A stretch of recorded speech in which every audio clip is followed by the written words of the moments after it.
উপস্থিত বন্ধুগণ, আজকে খুব দুঃখ নিয়ে এখানে আমি উপস্থিত হয়েছি।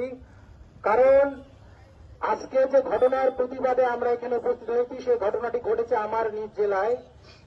আমি লজ্জিত যে আমার জেলা লালমনিরহাটে এইরকম মব সন্ত্রাসীরা একটি বিশেষ গ্রুপ ধর্ম অবমাননার নাম করে মিথ্যে একটি ধর্ম অবমাননার নাম করে একজন 70 বছর বয়স্ক একজন নাপিত শ্রী পরেশ চন্দ্র শীল এবং তার 35 বছর বয়স্ক একজন ছেলে যার নাম হচ্ছে বিষ্ণু চন্দ্র শীল, তার উপর যে অমানবিক অত্যাচার করা হয়েছে, তার উপর যে অমানসিক নির্যাতন করা হয়েছে, তার প্রতিবাদে আমরা জগন্নাথ হল তথা ঢাকা বিশ্ববিদ্যালয়ের সচেতন শিক্ষার্থীরা আজকে এখানে উপস্থিত হয়েছি।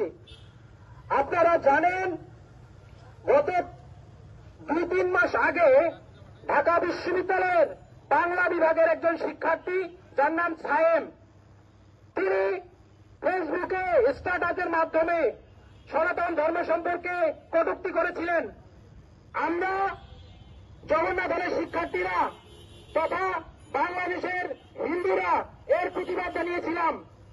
আমরা ঢাকা বিশ্ববিদ্যালয়ের শিক্ষার্থীরা এর প্রতিবাদে ভিসি স্যারের কাছে গিয়েছিলাম অভিযোগ করতে।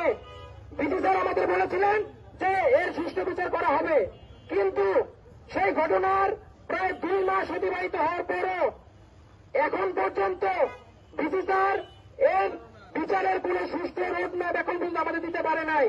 আমি প্রক্টর স্যার ভিসি স্যারের কাছে বারংবার গিয়েছি। আমি তাদের কাছে জানার চেষ্টা করেছি যে কিসের কারণে কেন এই সাহেবের বিচার করা হচ্ছে না। তিনি আমাকে ল অ্যান্ড অর্ডার শেখাচ্ছেন।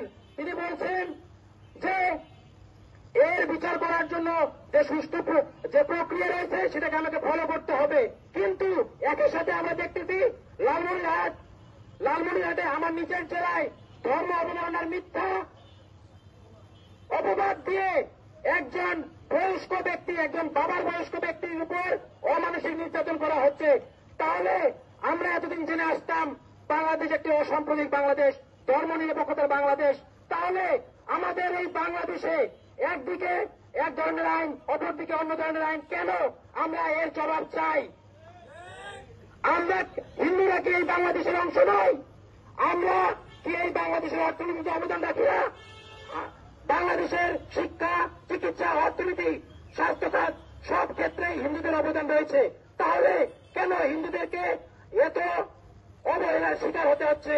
কেন বাংলাদেশের সর্বক্ষেত্রেই সামান্য কোন ঘটনা ঘটলেই বা ধর্ম অবমাননার নাম করে বা যে কোনো ছোট ইস্যুকে কেন্দ্র করে গ্রামের প্রোগ্রাম চালিয়ে দেওয়া হচ্ছে, হিন্দুদের উপর অমানসিক নির্যাতন করা হচ্ছে? কেন হিন্দুদেরকে সামান্য ক্ষেত্রেই বিভিন্ন ট্যাগ দেওয়া হয়? আমরা এর তীব্র প্রতিবাদ জানাচ্ছি। ডক্টর মোহাম্মদ ইউনূস স্যার 5ই আগস্টের পরবর্তীতে যখন একটি ফ্যাসিস্ট সরকারের পতন হল, তিনি যখন ক্ষমতা নিলেন, আমরা অনেক আশা নিয়ে বসেছিলাম যে একটি অসাম্প্রদায়িক বাংলাদেশ বিনির্মাণে তিনি কাজ করবেন। তিনি 5ই আগস্টের পর ঢাকা শনি মন্দিরে গিয়েছিলেন। ওখানে অনেকে বলা হয়েছিল যে আমরা সংখ্যালঘু। তিনি বলেছিলেন আমি সংখ্যালঘু কথাটিকে পছন্দ করি না, আমি মনে করি আমরা সবাই বাংলাদেশি। তাহলে আজকে কেন আমরা এই কথার ইমপ্লিমেন্ট দেখতে পাচ্ছি না? কেন আমরা বাংলাদেশের মতো সমান অধিকার পাচ্ছি না? কেন ডক্টর মোহাম্মদ ইউনূস স্যার এখন পর্যন্ত এই মব জাস্টিসকে বন্ধ করতে পারতেছেন না? কেন হিন্দুদের বাড়িতে হামলা হচ্ছে? কেন গ্রামের প্রোগ্রাম চালিয়ে দেওয়া হচ্ছে? কেন তার পক্ষ থেকে, কেন প্রশাসনের পক্ষ থেকে কোনো ব্যবস্থা নেওয়া হচ্ছে না? আমরা এর সুষ্ঠু জবাব চাই। আমরা ডক্টর মোহাম্মদ ইউনূস স্যারকে বলতে চাই, আপনি যে কথা দিয়েছিলেন, আপনি যে প্রতিশ্রুতি দিয়েছিলেন, আপনি যে অসাম্প্রদায়িক বাংলাদেশ গড়ার প্রতিশ্রুতি দিয়েছিলেন আমাদের, সেটি বাস্তবায়ন করুন, অন্যথায় আপনি এই গদি পরিত্যাগ করুন। এই বলে আমি আমার সংক্ষিপ্ত বক্তব্য এখানে শেষ করছি।